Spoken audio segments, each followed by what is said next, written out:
dragoste creștină, duc copii în pum lumină. Drumul greu, zăpada-i mare, vin copii pe cărare.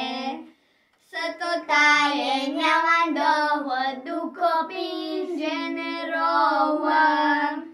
Și tot cântă din colinde, până gerul nu-i oprinde. Până vremea nu le-o trece, pe poteș sub lună rece. Prin fuioare de nisoare, duc copii în suflet soare. Să-l împartă cu iubire, ca un leac de împlinire. De tot răul care îngheață, duc copii în suflet viață. Și-n cuvinte, darul sfinte, de la Dumnezeu Părinte. Tot le poartă să le împartă, de Crăciun din poartă în poartă.